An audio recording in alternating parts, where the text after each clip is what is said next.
Hi, welcome back, and this is the movie The Tasters. A German woman moves to a village near Hitler's bunker. She is selected for a secret mission every day to eat the Führer's food to make sure it is not poisoned. The film, partly based on true events, begins in November of 1943 in Prussia. A German girl, Rosa, arrives in the small village of Parch, where her husband Gregor's parents live.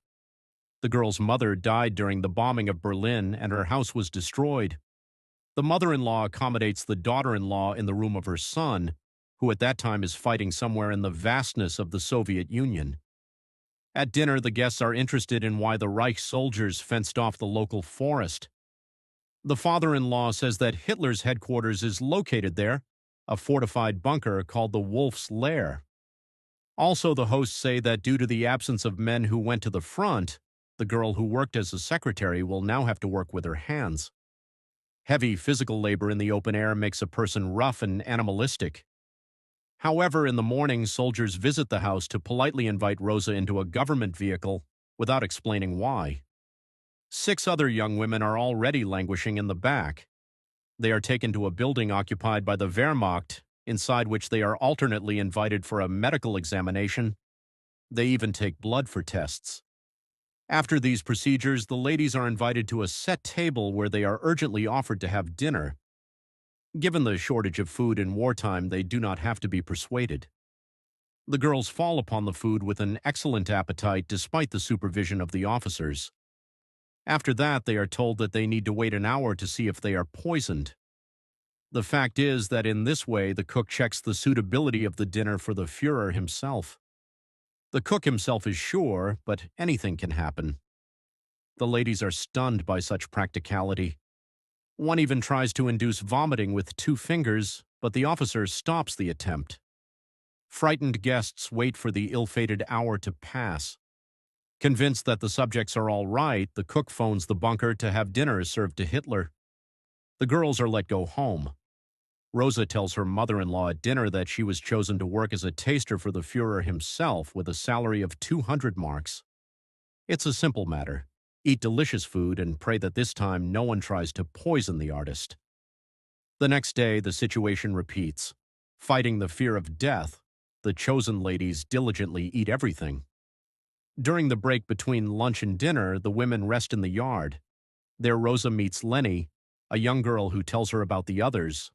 They grew up in the same village and even know her husband, all except Elfriede, who also came from somewhere else. Rosa promises to give one of her capital city dresses to her new friend, which incredibly pleases the village girl. December 1944 arrives. Accustomed to daily meals and having stopped being afraid of poison, the tasters even talk to Hitler's personal cook during checks. He tells them why the Führer became a vegetarian. Having visited a slaughterhouse, he was too impressed by what happens there, including puddles of blood. Rosa receives a letter from her husband. He writes that he will come for a visit at Christmas. The woman looks forward to his visit with impatience. In her joy, she even fulfills the promise given to Leni and gives her one of her dresses. Rosa shares the joy with her colleagues in the culinary business, but they remind her that she still has to wait for her husband. She decorates the Christmas tree, and in the morning she hears a noise outside. Running out into the snowy yard, the girl sees 2 soldiers. They brought a letter stating that Gregor is missing on the Eastern Front. From such news, the woman falls into a depression, not wanting to get out of bed. But the Wehrmacht soldiers don't care about her feelings from the Brandenburg Gate. They drag Rosa by force out of bed and take her to work to eat in the name of the Führer's safety. Arriving at the place, the girl starts a fight with one of her colleagues when she reminded her that she warned about the possibility of becoming a sudden widow. Soldiers separate the girls, not forgetting to give some educational hits, after which they go to the table to engage in their direct duties. But even there, Rosa breaks the rules by grabbing someone else's portion, which is forbidden. If you mix all the dishes and get poisoned, it will be harder to understand what exactly contains the poison. After dinner, she locks herself in the toilet to cry. Of all her colleagues, only Elfriede comes to support her. May 1944 arrives. The Führer has temporarily left the Wolf's Lair, which gives the tasters a weekend. Rosa, out of old hab, writes letters to her missing husband, thus venting her feelings. Returning to work, the women meet Lieutenant Albert Ziegler, who was appointed head of this facility. When Ziegler sends them home ahead of time because dinner was canceled, Rosa and several colleagues go to visit one of them, Heike. She owns a store where a young man, Ernst, also works, too young to be drafted into the army. During another break, Rosa, on the way to the toilet, hears music from Ziegler's office. She goes closer to listen to why she was caught by the officer. The woman admits that before the war, she sang in a choir in the capital before moving here to the homeland of her husband, who disappeared at the front.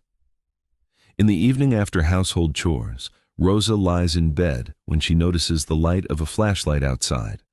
Looking out, she sees the German officer Ziegler under the windows.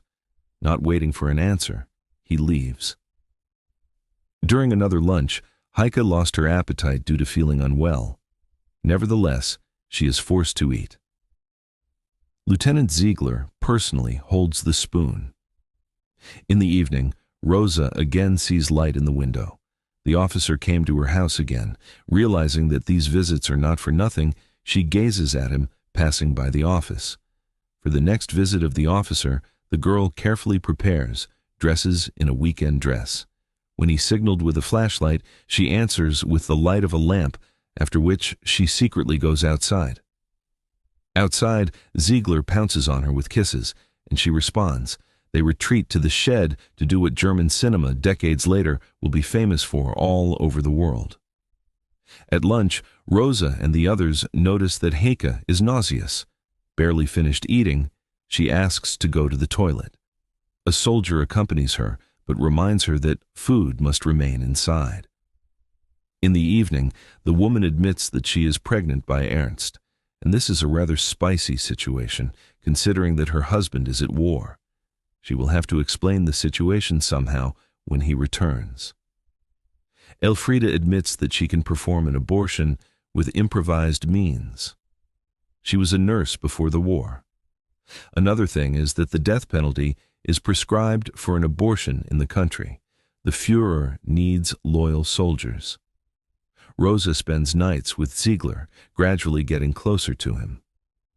However, when the mother-in-law says she saw her son in a dream, the woman is tormented by a sense of guilt for such an affair, especially since the lover is also married.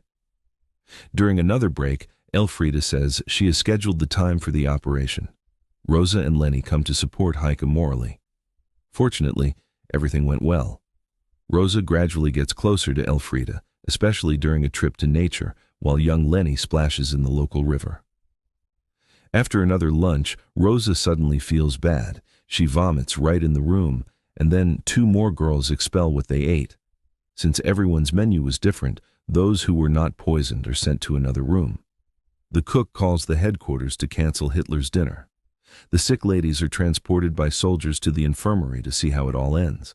Having rested on the bunks, all 3 come to their senses and return to the dining hall. There they continue their work, testing new dishes, hastily prepared, instead of the spoiled dinner. Frightened women do not want to eat, so the soldiers have to resort to persuasive measures, threatening with machine guns so that they carry out the order. Rosa has to obey first. During a cigarette break discussing what happened, Rosa asks a rhetorical question. When will all this end?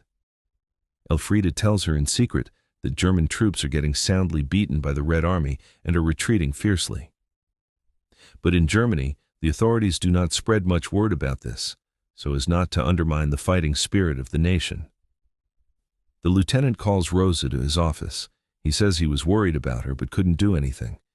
If they had exposed their relationship, everything would have only become worse. Although the girl is not very comforted by such an explanation, at night she still meets with him. Ziegler tells her that the cause of the poisoning was not poison, but spoiled honey that got into the dessert. July 1944 arrives. In their spare time, Rosa and Elfriede enjoy swimming in the river and soulful conversations afterward. At the same time, the secret affair with Ziegler reveals a terrible secret of the officer. One day, he wakes up from a nightmare.